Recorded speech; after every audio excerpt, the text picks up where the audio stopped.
Pemirsa, tim SAR pagi ini masih meneruskan pencarian korban yang tertimpa tanah longsor di Cilacap, Jawa Tengah. Dan untuk mengetahui kondisi terkini di lokasi longsor, kita sudah terhubung dengan rekan Henry Aprila dan juru kamera Jamie Jasin. Ya, selamat pagi Henry. Seperti apa proses evakuasi yang dilanjutkan dan sudah ada berapa korban yang berhasil dievakuasi hari ini? Nata dan juga pemirsa, untuk proses evakuasi di hari kelima ini tentunya dalam insiden tanah longsor yang terjadi di kawasan Desa Cibejing, tepatnya di Kabupaten Cilacap, Jawa Tengah. Proses evakuasi di hari kelima ini memang berfokus kepada titik-titik yang masih dinyatakan masih ada sejumlah korban yang masih tertimbun. Karena secara total ini ada 47, 23 korban dievakuasi dengan kondisi selamat dan 23 lagi ini yang terdampak. Nah, untuk di hari kelima ini sudah ditemukan sebanyak 13 korban dan 10 korban lagi masih dalam proses pencarian. Di titik kami melaporkan saat ini bersama dengan juru kamera kami, Jamie Jasin. Ini merupakan salah satu dusun di Desa Cibenying maksud kami, yang kemudian di Desa Cibenying ini mengalami dampak dari kedua dusun. Salah satunya adalah dusun Cibuyut dan juga dusun Tarukahan yang juga mengalami dampak dari tanah longsor ini. Secara total ini sekiranya ada 16 rumah yang terdampak, yang kemudian ini informasi lain yang dapat kami sampaikan pun dari tanah longsor ini mendampak sepanjang 2 km, saat itu ketinggian mencapai di 10 meter. Adapun juga pada insiden ini terjadi pada hari Kamis 13 November 2025 yang kemudian ini juga saat ini kami sedang dilakukan proses evakuasi. Proses evakuasi ini oleh tim SAR gabungan dimulai sejak pukul 7.30 waktu Indonesia Barat pagi hari dan nantinya akan diselesaikan pada pukul 16.30 waktu Indonesia Barat.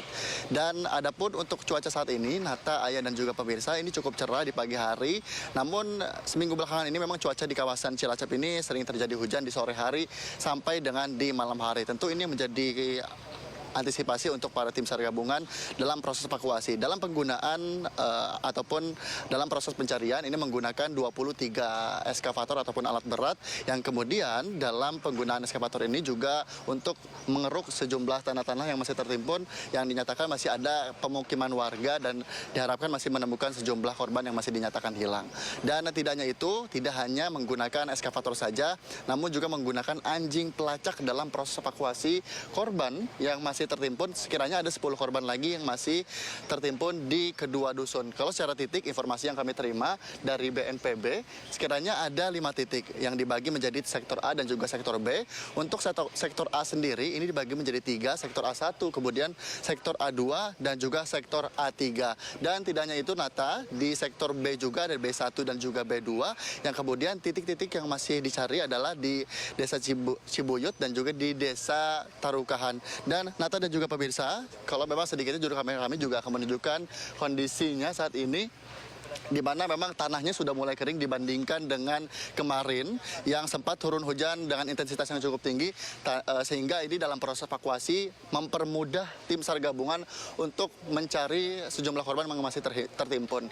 Seperti yang tadi yang sudah saya sampaikan berkaitan dengan proses evakuasi ini berfokus pada proses pencarian, namun memang yang masih dinyatakan banyak ini di dusun Cibuyut yang berada di belakang kami saat ini, itu yang dan juga untuk di dusun Tarukahan juga masih ada beberapa korban yang dinyatakan ada 3 korban yang masih tertimbun. Sementara Nata, kita akan update informasi terbaru berkaitan dengan proses evakuasi di hari kelima ini. Harapannya tentu akan menemukan sejumlah korban baru dan dapat diselesaikan secepat mungkin, karena kemarin juga disampaikan oleh Gubernur Jawa Tengah, ini proses pencarian akan dipercepat agar proses dari penemuan sejumlah korban yang masih tertimbun ini segera ditemukan.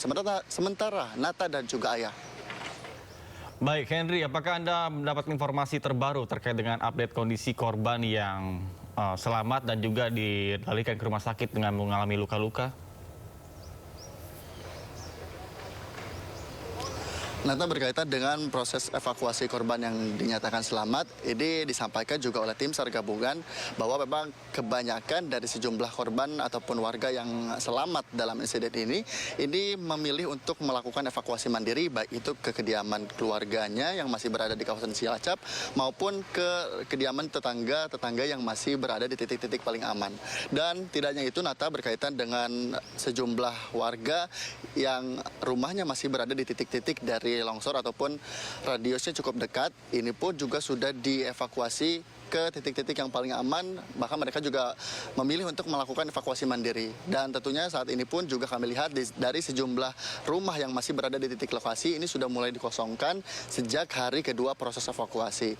Namun untuk sejumlah warga yang ada di rumah sakit ada di RSUD terdekat, ini juga masih dalam proses pengobatan dan juga tentunya informasi yang kami terima ini sejumlah korban lainnya juga yang mengalami luka-luka.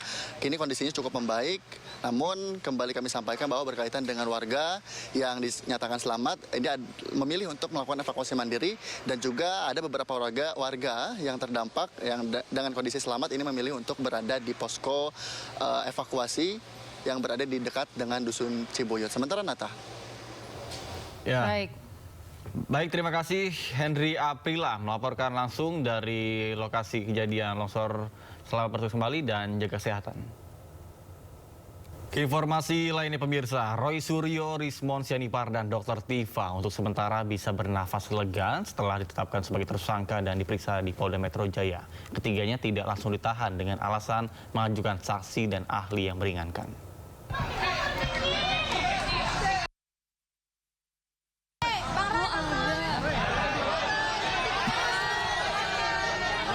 Kamis 13 November 2025 sepertinya menjadi hari yang melelahkan bagi Roy Suryo, Rismon Sianipar, dan Tifauziah Tiasuma. Ketiga tersangka kasus tudingan ijazah palsu Joko Widodo itu telah menjadi pemeriksaan di Polda Metro Jaya. Selama 9 jam, ketiganya cecar hingga 377 pertanyaan.